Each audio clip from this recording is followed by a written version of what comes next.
Today we are talking about alcohol use disorder, by the way, or any substance use disorder. So we're discussing कि what can you call substance dependence?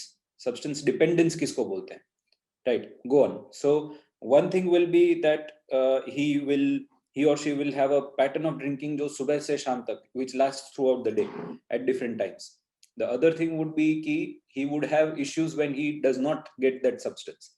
यानी उसको tremors होगा, shakiness होगा, sweating हो जाएगा, ये सब होगा, विड्रॉल होगा, फिर उसको सब्सटेंस चाहिए ही चाहिए, मीनिंग ही और she would want that substance again and again.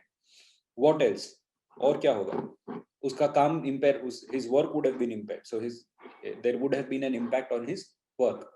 और जो लोगों के साथ वो इंटरैक्ट करता है, द पीपल दैट ही और she interacts with, will they be people who are very clean and do not have substance, or will they have friends who are also similar to their choices and everything? So he would need alcohol in order to function properly. And और एक चीज होती है जिसको बोलते हैं narrowed repertoire. जैसा आपने देखा होगा कि जो लोग बहुत शराबी होते हैं या बहुत सिगरेट पीते हैं, उनको एक ही कंपनी की सिगरेट चाहिए, या उनको एक ही टाइप का शराब चाहिए. जो बियर से एडिक्टेड होते हैं वो बियर ही पीते हैं, जो वाइन से एडिक्टेड होते हैं वो वाइन ही पीते हैं, जो स्कॉच से होते हैं उनको एक पर्टिकुलर ब्रांड ऑफ स्कॉच चाहिए होती है. तो इसको नैरोड रेpertoire बोलते हैं कि व्हेनेवर यू स्टार्ट ऑफ तो आपको बियर भी ट्राई करना है, स्कॉच भी ट्राई करना है, वाइन भी ट्राई करना है, but over the period of years when you end up getting addicted to a substance, you will end up with a particular brand or a particular thing that suits you. And this happens not only in the alcohol but also happens uh, in the very fact ki the friends that you have, the social circle that you have. Pehle you would have had friends who drink, friends who don't drink, friends who do certain things, friends who don't do certain things, but eventually you will end up having only the kind of friends or only the kind of group which drinks alcohol along with you. Because when you're addicted to it, that is what you do all day, all night. Essentially, your life, the golden statement to remember in any substance use disorder is that your life revolves around it. So when we say that the life revolves around it, your entire day revolves around drinking. So subah utke, you will have to have a drink. During work, you will have to make sure that you are having that drink because you're not able to function without it. शाम को घर जाके you want to make sure that when you're home you will need to have that drink or need to go with friends at least, जिसके साथ घर पे P के फिर आप घर आते हो. There are a lot of people in middle class families who after work go to their local sharab ka theka and they have a couple of pegs with their friends or someone and then come home. And then they come home and are sometimes violent and aggressive towards family members. So this is a very common pattern of drinking. तो देखते हैं एक बार substance use disorder में कौन से criteria होते हैं. तो ये हो गया alcohol use disorder, right. Alcohol use disorder में क्या होता है? There is a problematic pattern which is at least 12 months which has caused impairment and distress. तो कम से कम 12 महीने की प्रॉब्लमैटिक पैटर्न है, कम से कम 1 साल. 1-2 महीने में उसको अल्कोहल यूज डिसऑर्डर नहीं बोल सकते, अल्कोहल का एडिक्शन नहीं बोल सकते, कम से कम 12 महीने चाहिए. And it will cause impairment and distress, यानी उससे कुछ ना कुछ तकलीफ नॉर्मल लाइफ में आई है, ऐसा नहीं है कि नॉर्मल लाइफ पे कोई असर ही नहीं पड़ी. नाउ व्हाट आर द, ये 11 जो सिम्टम्स है उनमें से 2 चाहिए कम से कम, राइट.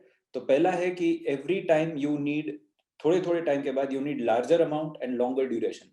माने पहले जो असर 2 पेग में आती थी वो असर अब 4 से 5 पेग कम से कम चाहिए, या पहले जो असर 4-5 पेग में आती थी वो कम से कम 8 से 9 पेग चाहिए.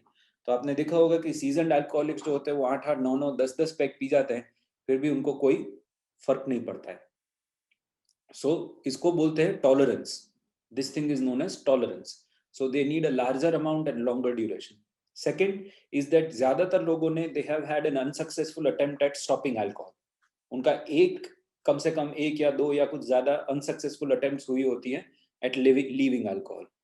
फिर टाइम, ज्यादातर टाइम उनका उस चीज में जाता है. So the time, a lot of time of their day goes in procuring, consuming and staying under the influence of substance.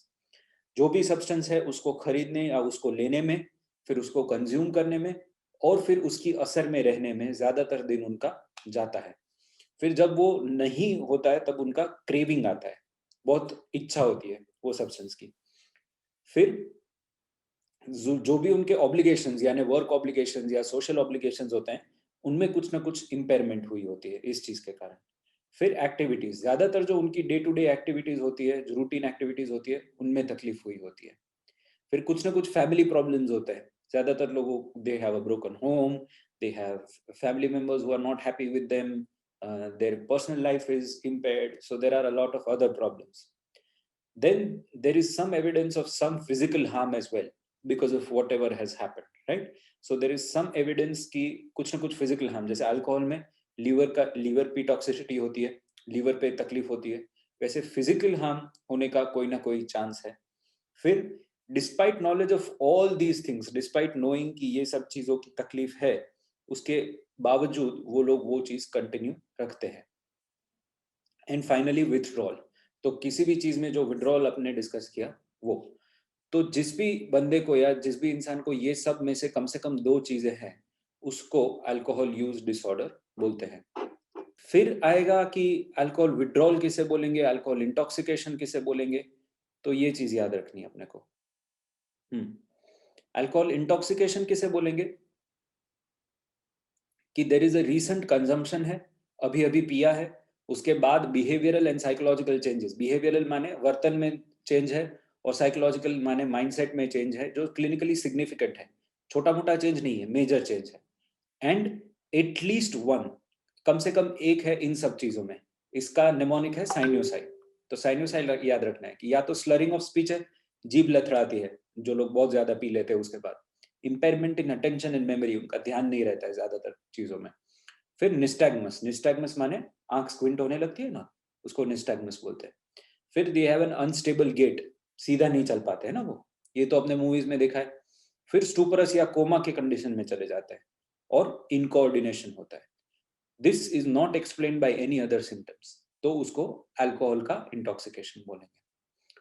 Similarly withdrawal किसे बोलेंगे कि जब there is a cessation of chronic and heavy alcohol drinking, यानी बहुत ज्यादा पीने की आदत थी और अब कम हो गई है या एकदम बंद हो गया है, तो ये सब चीजें होंगी।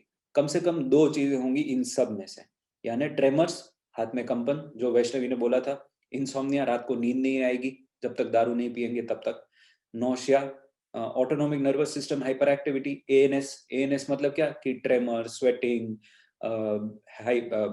हार्ट रेट बढ़ जाना, ये सब चीजें। फिर हेलुसिनेशन, हेलुसिनेट करने लगेंगे, साइकोमोटर एक्टिविटी बढ़ जाएगी, थोड़ा एजिटेटेड हो जाएंगे, फिर एंजाइटी होने लगेगी और सीजर्स आने लगेंगे। तो ये सब चीजों में से 8 में से अगर दो चीजें हैं तो उसको अल्कोहल विड्रॉल बोलेंगे। फिर उसी तरह कैनबिस का हो सकता है, फेनसाइक्लिडीन का हो सकता है, ओपियोइड का हो सकता है, सेडेटिव माने बेंजोडाइजेपिन्स का हो सकता है, ये किसी भी चीज का एडिक्शन हो सकता है, सब्सटेंस यूज इन सब में से किसी भी चीज का हो सकता है। फिर इसका ट्रीटमेंट कैसे करोगे, पहले तो अगर कोई इंसान बहुत इंटॉक्सिकेशन में या बहुत विड्रॉल में आया है तो कुछ दिन के लिए आपको उसको एडमिट करना पड़ेगा हॉस्पिटल में। एडमिट करोगे क्योंकि जब उनको विड्रॉल, जब उनका सब्सटेंस बंद होगा तो उनको कन्वर्जन यानी कि फिट्स आने के चांसेस हैं, कोई अदर फिजिकल इलनेस होने के चांसेस हैं, उनका लिवर इंपेयर हो सकता है। तो ये सब चीजें आप तब इवेल्युएट कर पाओगे जब आपने उसको थोड़े दिन एडमिट रखा है। और तब आप उसको क्या दोगे, मल्टीविटामिन दोगे। जैसे अल्कोहल, क्रॉनिक अल्कोहलिक्स जो होते हैं, उन लोगों की खाने की पैटर्न बहुत टिपिकल होती है, तो उन लोगों में थायमीन करके विटामिन B1 थायमीन जो होता है, उसकी डेफिशिएंसी हो जाती है, उसके कारण बहुत लॉन्ग लास्टिंग इफेक्ट्स होते हैं उनकी लाइफ में। तो that is why we give thiamine to people who have chronic alcohol use disorder. आपने देखा होगा कि they are usually at a dose of 100 milligrams thrice a day. तो that is what you have with alcohol. Similarly cannabis वाले लोग जो होते हैं उनको मंचीज होता है, मंचीज माने वीड फूक के लोगों को बहुत ज्यादा भूख लगती है। आप में से किसी ने भांग पी होगी कभी, आई एम श्योर कि वीड तो किसी ने किया ही नहीं होगा कभी, बट भांग पी होगी कभी, तो आपको पता होगा कि भांग पी के भूख ज्यादा लगती है। तो that is called munchies essentially. So every substance has its typical pattern of intoxication and its pattern of withdrawal. Similarly opioid, opioid जो होते हैं, opioid जो लोग नहीं पीते हैं उनके जो withdrawal में होते हैं, तो उन लोग के the way I used to remember it and the way you can remember it is कि opioid जब कोई इंसान के withdrawal में होता है तो उनके सभी दरवाजे खुल जाते हैं, सभी दरवाजे खुल जाते हैं माने देयर इज राइनोरिया, बहुत ज्यादा नाक बहने लगती है, लैक्राइमेशन, बहुत ज्यादा आंख में से पानी निकलने लगता है, डायरिया हो जाता है, फिर बहुत ज्यादा क्या बोलते हैं उसको, ट्रेमर्स आने लगते हैं, मसल क्रैम्प्स होने लगते हैं, वॉमिटिंग होने लगता है, some people also have hallucinations. So these things are things that happen in opioid withdrawal. So ऐसे अलग अलग सब्सटेंस के विड्रॉल में और इंटॉक्सिकेशन में अलग अलग सिम्टम्स होते हैं, और ये सब सिम्टम्स को मैनेज करने के लिए हम बेंजोडाइजेपिन्स या ऐसा कुछ देते हैं. तो there are different classes of medications which can be given. Benzodiazepines essentially brain पे उसी रिसेप्टर पे एक्ट करते हैं जिस रिसेप्टर पे अपना अल्कोहल एक्ट करता है. तो benzodiazepines will also act on GABA and alcohol also acts on GABA. So to manage alcohol withdrawal, we give benzodiazepines.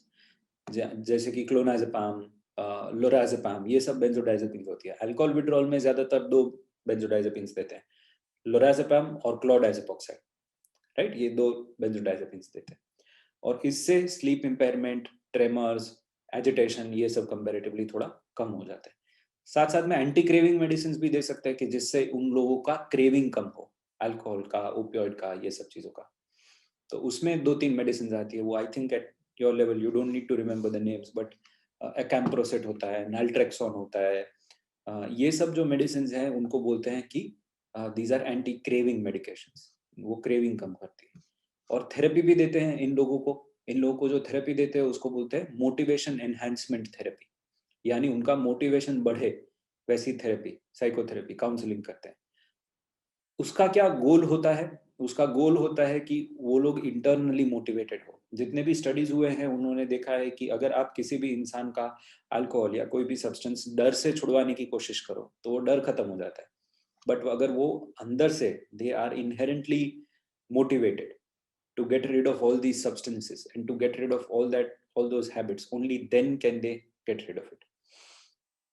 So that is why the people get motivation enhancement therapy, जिनमें उनका motivation बढ़ाया जाता है. तो उनका criticism नहीं होता है, उनको गाली गलौज नहीं करते, उनको परेशान नहीं करते, पूछते हैं और उनको हेल्प करते हैं ये डिस्कवर करने के लिए कि आप कैसे एडिक्ट हो गए हो सब्सटेंस से और आप कैसे बाहर निकल सकते हो इन सब चीजों से.